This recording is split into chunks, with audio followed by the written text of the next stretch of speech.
All right.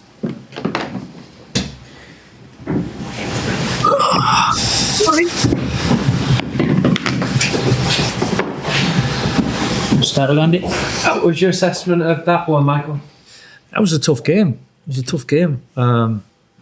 Credit to Sunderland. I think we knew it was going to be a tough game coming here anyway, and I dig deep at times. It wasn't our best, but actually to take something from the game when you're not at your best is a good trait that we're trying to build as well. So there was obviously changes, and sometimes you're trying to find that rhythm a little bit, which is understandable.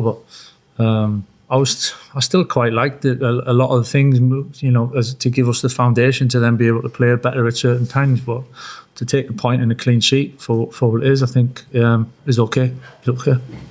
Sorry. Michael, how did you think Zirkzee performed? What was his first start since December? Yeah, to be honest, I thought for all the boys, I thought it was just a tough game. It was a away game coming here, which is challenging, and I thought there were certain times when Josh linked the play really well, and certain times when we probably left him a little bit isolated at times, and that's how it goes. I think he played a real part for the team, and I understand it's not always easy for any player when you haven't played for a little bit to come into a game. So certainly not just judging any individual on just one performance today anyway. Ty? Hi, Michael. That felt maybe like something next season's going to look like, and there's going to be a lot more games and have to do a lot more rotation. Did it feel like a sign that maybe you're going to need more depth this summer and more options when you do pick up those little injuries and those little niggles? Listen, it's one game as well, and I think to overanalyse it in terms of then moving forward next season, judging the squad and judging everything on one game, it's certainly not what I'll do or what you'll do as a club anyway. I think we know the quality of the players, we know what the squad looks like, and the strengths and things that we need to improve on. So I'm certainly one game today doesn't change our minds in any of that. Carl? Good afternoon, Carrick.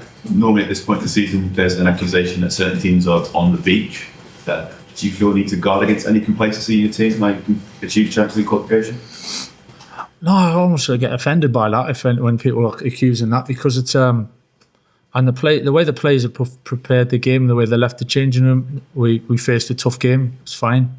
I think if we weren't in a good headspace and motivated, I think we lose the game today. Sunderland played really well at certain points of the game and made us work for it. So I think the fact that our pride in ourselves and each other and the responsibility of playing for this great club and being part of it, certainly motivation and focus is not the reason whether we're going to be brilliant or maybe going to have a performance where it comes a little bit more challenging, whether it's today or the next two games. That won't be the case, whether that's affected at all. Asked about the injury status of Casemiro and Sesko as well. Yeah, well, just to see the boys, Cassie will be fine. It's not a major issue. He'll be fine next week. Ben's, we'll just have to see. He's been carrying a shin problem for a little bit of time now, so we just got to manage that and see what's best for him. Casemiro, obviously, people have spoken a lot about him, and he's leaving at the end of the season. Is this a chance for you to assess what you have and what those players can give you in that position? Because clearly it's a crucial part of the pitch, and we expect that's where the club's going to be looking in the summer.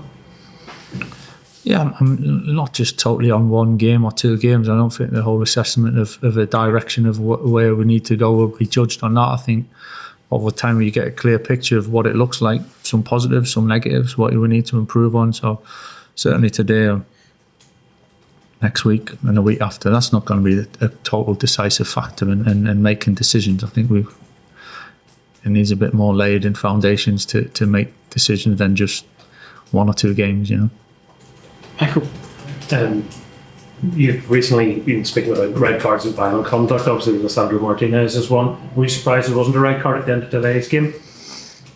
To be honest, I genuinely haven't seen it on TV. Bruno said there was contact, and wasn't too happy about it when he came in, and the staff on the bench weren't too happy with it as well. So I don't know, getting a little bit confused with what's going on really. So I'm better off staying out of it.